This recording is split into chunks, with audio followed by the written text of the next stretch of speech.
اگرچہ آخری زمانے میں شر اور فساد کی کثرت ہوگی، ظلم بہت پھیل جائے گا، طاقتور کمزور کا حق کھا جائے گا، برے لوگوں کا معاشرے میں غلبہ اور کنٹرول ہوگا، مگر اس سب کچھ کے باوجود مسلمان ایک ایسی صبح جدید کے طلوع کے منتظر رہیں گے جو زمین پر پھیلے ہوئے ظلم و ستم کا خاتمہ کر دے گی۔ اللہ تعالیٰ امام محمد بن عبداللہ حسنی علوی مہدی کے ظہور کا فیصلہ فرمائے گا، لیکن سوال یہ ہے کہ مہدی کون ہوگا، اس کے ظہور کا سبب کیا ہوگا، وہ کہاں سے ظاہر ہوگا، کیا وہ اس وقت دنیا میں موجود ہے، اس کا کام کیا ہوگا، اس کے پیروکار کون لوگ ہوں گے۔ اس کے علاوہ بھی بہت سے ایسے سوالات ہیں جو لفظ مہدی کے سنتے ہی ذہن انسانی میں پیدا ہونے لگتے ہیں۔ مہدی کا نام محمد بن عبداللہ حسنی علوی ہوگا، جو نبی علیہ السلام کے اہل بیت میں سے سیدہ فاطمہ اور سیدنا حسن بن علی کی اولاد میں سے ہوگا۔ حضرت عبداللہ بن مسعود رضی اللہ عنہ بیان کرتے ہیں کہ رسول علیہ السلام نے ارشاد فرمایا، اگر دنیا کا ایک روز بھی باقی ہوگا تو اللہ تعالیٰ اس دن کو طویل کر دے گا، حتیٰ کہ اس میں ایک ایسے شخص کو مبعوث فرمائے گا جو مجھ سے ہوگا، یا آپ علیہ السلام نے فرمایا کہ جو میرے اہل بیت میں سے ہوگا، اس کا نام میرے نام اور اس کے والد کا نام میرے والد کے نام کے مطابق ہوگا۔ آخری زمانہ میں جب فساد بہت بڑھ جائے گا، برائیوں کی کثرت ہو جائے گی، ظلم پھیل جائے گا اور عدل مفقود ہو جائے گا، تو ان حالات میں ایک نیک شخص ظاہر ہوگا جس کے ہاتھوں اللہ تعالیٰ اس امت کے حالات کی اصلاح فرما دے گا۔ اس شخص کو اہل سنت مہدی کے نام سے پہچانتے ہیں۔ اس کے پیروکار جمع ہو جائیں گے اور وہ بہت سے معرکوں میں مومنین کی قیادت کرے گا۔ وہ صرف مذہبی پیشوا ہی نہیں، قائد اور حاکم بھی ہوگا۔ حضرت ابو سعید خدری رضی اللہ عنہ بیان کرتے ہیں کہ رسول علیہ السلام نے فرمایا، مہدی مجھ سے ہوگا، یعنی میری نسل سے ہوگا، یہ تو اس کا نسب ہوا۔ پھر آپ علیہ السلام نے اس کی جسمانی صفات بیان کی اور فرمایا، وہ چوڑی پیشانی اور لمبی ناک والا ہوگا، وہ زمین کو عدل و انصاف سے اسی طرح بھر دے گا جیسے وہ ظلم و جور سے بھری ہوئی تھی۔ اس کی حکومت 7 برس تک رہے گی۔ اس کا نام نبی علیہ السلام کے نام کی طرح ہوگا اور اس کے والد کا نام حضور صلی اللہ علیہ وسلم کے والد کے نام کی طرح ہوگا، یعنی اس کا نام محمد بن عبداللہ ہوگا اور وہ نبی علیہ السلام کے آل بیت میں سے ہوگا، حضرت حسن بن علی کی نسل سے ہوں گے۔ حضرت حسن نے اپنے والد گرامی سیدنا علی کی شہادت کے بعد حکومت سنبھالی تھی، لہٰذا اس وقت کے حالات میں مسلمانوں کے 2 خلیفہ بن گئے تھے۔ عراق و حجاز وغیرہ میں حضرت حسن بن علی اور شام اور اس کے قرب و جوار میں حضرت امیر معاویہ۔ 6 ماہ کی حکمرانی کے بعد سیدنا حسن بن علی نے بغیر کسی دنیاوی معاوضے کے محض اللہ کی رضا کی خاطر حکومت سے علیحدگی اختیار کر لی اور سیدنا امیر معاویہ کے حق میں دست بردار ہو گئے تاکہ مسلمانوں میں اتفاق و اتحاد پیدا ہو جائے۔ ان سب کا حکمران ایک ہی شخص ہو اور ان کے درمیان خونریزی نہ ہو۔ اللہ تعالیٰ نے ان کے اس عمل میں برکت ڈالی اور انہیں اس کا اچھا بدلہ دیا۔ جو کوئی بھی اللہ تعالیٰ کی خاطر کسی چیز کو چھوڑتا ہے، اللہ تعالیٰ اس کو یا اس کی اولاد کو اس سے افضل چیز عطا کر دیتا ہے۔ مہدی 7 برس تک مسلمانوں کے حکمراں رہیں گے اور وہ اس دوران زمین کو عدل و انصاف سے اسی طرح بھر دیں گے جس طرح کہ وہ ظلم و زیادتی سے بھری ہوئی تھی۔ ان کے عہد میں امت بہت خوشحال ہوگی، زمین اپنی پیداوار بڑھا دے گی،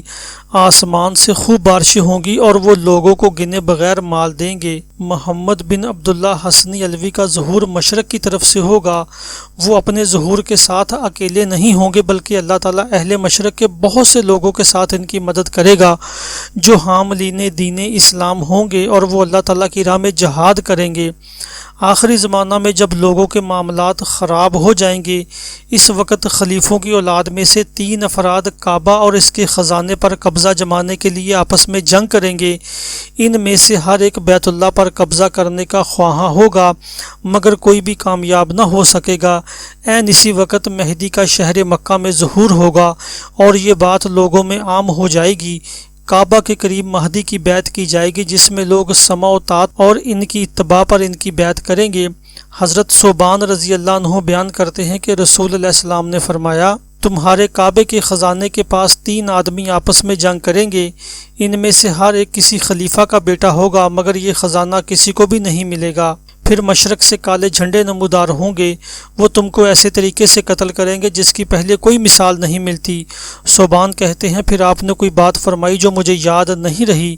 پھر آپ علیہ السلام نے فرمایا جب تم اس مہدی کو دیکھو تو اس کی بیعت کر لو، خواہ تمہیں برف پر گھٹنوں کے بل گھسٹ گھسٹ کر جانا پڑے۔ مہدی کی تائید کے لیے مشرق سے کچھ لوگ آئیں گے جو اس کی مدد کریں گے، اس کی سلطنت قائم کریں گے اور اس کے ہاتھ مضبوط کریں گے۔ ان کے جھنڈوں کا رنگ کالا ہوگا کیونکہ اس رنگ میں رعب و وقار پایا جاتا ہے، اور رسول علیہ السلام کا جھنڈا بھی میدان جنگ میں سیاہ ہوتا تھا جسے عقاب کہا جاتا تھا۔ حضرت ابو سعید خدری رضی اللہ عنہ بیان کرتے ہیں کہ رسول علیہ السلام نے فرمایا میری امت کے آخری زمانے میں مہدی کا ظہور ہوگا، اللہ تعالیٰ اس کے دور میں خوب بارشیں برسائے گا، زمین خوب اپنی پیداوار نکالے گی، وہ لوگوں میں برابری کی بنیاد پر مال تقسیم کرے گا، مال مویشی کی کثرت ہو جائے گی اور امت اسلام عظیم امت بن جائے گی، وہ 7 یا 8 برس زندہ رہے گا، پھر اس کے چلے جانے کے بعد زندگی میں کوئی خیر و بھلائی نہ رہے گی۔ روایات سے معلوم ہوتا ہے کہ مہدی کی وفات کے بعد ایک بار پھر شر اور فساد اور عظیم فتنے سر اٹھا لیں گے۔ علامہ ابن باز رحمۃ اللہ علیہ فرماتے ہیں ظہور مہدی کا معاملہ مشہور و معروف ہے اور اس متعلق روایات متواتر ہیں جو ایک دوسری کی تائید اور تقویت کا باعث ہیں۔ حضرت علی بن ابی طالب رضی اللہ عنہ بیان کرتے ہیں کہ رسول علیہ السلام نے فرمایا مہدی ہم میں سے ہوگا، اللہ تعالیٰ اس کی ایک ہی رات میں اصلاح فرما دے گا۔ غالباً اس سے مراد یہ ہے کہ اللہ تعالیٰ اسے خلافت کے لیے تیار کر دے گا، یعنی اسے اس کے لائق بنا دے گا، اسے توفیق عطا کرے گا، اسے الہام و رہنمائی نصیب فرمائے گا اور اسے قیادت و حکمت کی ایسی صفات عطا فرمائے گا جو اس سے پہلے اس کے پاس نہ ہوں گی۔ اس کے ایک معنی یہ بھی بیان کیے گئے ہیں کہ اللہ تعالیٰ ایک ہی رات میں یا رات کے کسی لمحے میں ان کے تمام معاملات سدھار دے گا اور ان کی شان بڑھا دے گا، وہ اس طرح کے تمام اہل حل و عقد ایک ہی رات میں ان کی خلافت پر متفق ہو جائیں گے۔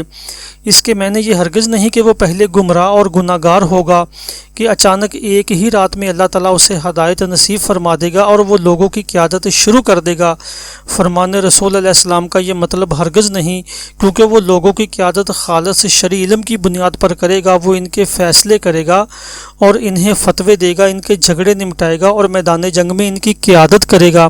اور یہ تمام علوم ایک ہی رات میں صرف وحی الہی کے ذریعے ہی جمع ہو سکتے ہیں، اور وحی الہی اللہ کے انبیاء کے لیے خاص ہے، اور یہ بات معلوم ہے کہ مہدی نبی نہیں ہوگا۔ ام المومنین سیدہ ام سلمہ رضی اللہ عنہا بیان کرتی ہیں کہ رسول اللہ السلام نے فرمایا مہدی میری اولاد سے ہوگا، وہ فاطمہ زہرا کی نسل سے ہوگا۔ حضرت جابر رضی اللہ عنہ بیان کرتے ہیں کہ رسول اللہ السلام نے فرمایا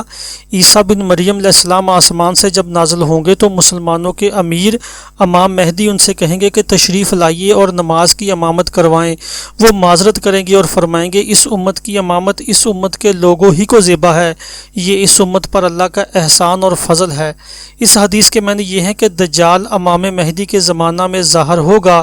پھر جب حضرت عیسیٰ علیہ السلام اسے قتل کرنے کے لیے نازل ہوں گے تو امام مہدی ہی مسلمانوں کے قائد ہوں گے، چنانچہ خود حضرت عیسیٰ علیہ السلام اور بقیہ تمام مومن بھی امام مہدی کی امامت میں نماز ادا کریں گے۔ حضرت ابو سعید خدری رضی اللہ عنہ بیان کرتے ہیں کہ رسول علیہ السلام نے فرمایا جس امام کی اقتداء میں عیسیٰ علیہ السلام نماز ادا کریں گے وہ ہم میں سے ہوگا۔ یہاں مقصود کلام یہ ہے کہ امام مہدی نماز پڑھائیں گے اور مقتدیوں میں حضرت عیسیٰ علیہ السلام بھی شامل ہوں گے۔ بہت سے مسلم ممالک میں خیر و شر کے درمیان کشمکش، فتنہ و فساد کے ظہور، انتشار اور بھلائی کی دعوت کی کمزوری کے باعث ان ممالک کے باشندگان کی ایک بڑی تعداد بددلی اور مایوسی کا شکار ہے، اور انہوں نے مہدی کا انتظار شروع کر دیا ہے تاکہ وہ انہیں فتح و نصرت سے ہمکنار کرے۔ اس کے نتیجے میں یہ لوگ دعوت و عمل کو چھوڑ کر بیٹھ گئے اور امر بالمعروف و نہی عن المنکر سے خاموشی اختیار کر لی۔ انہوں نے حصول علم اور اس کی نشر و اشاعت کو بھی پس پشت ڈال دیا اور بعض اوقات تو کاروبار اور تعمیر و ترقی کے عمل سے بھی الگ ہو گئے، اور بعض نے تو یہاں تک کہنا شروع کر دیا کہ معاملہ بہت عجلت کا متقاضی ہے کہ یہ ظہور مہدی کا زمانہ ہے،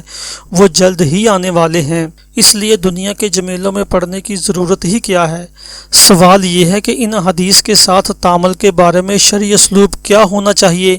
ان کے بارے میں تعامل یہ اور دیگر علامات اس لیے بیان کی گئی ہیں تاکہ مسلمانوں کو فرحت اور صبر و اثبات حاصل ہو اور انہیں یہ خوشخبری بھی سنائی جائے کہ اللہ تعالیٰ کا دین محفوظ رہے گا اور اس کی مدد کی جائے گی۔ اس کے ساتھ ساتھ ہم عمل وہ کریں گے جس کا شرع نے عمومی حکم دیا ہے کہ دین کی مدد کی جائے، مسلمان ملکوں کا دفاع کیا جائے، جہاد فی سبیل اللہ کو قائم کیا جائے اور پرچم اسلامی کی سربلندی کے لیے قتال کیا جائے۔ ہم اس انتظار میں بیٹھے نہیں رہیں گے کہ آسمان سے مدد نازل ہوگی یا ہماری کسی کوشش اور محنت کے بغیر ہی زمین کچھ اگانا شروع کر دے گی۔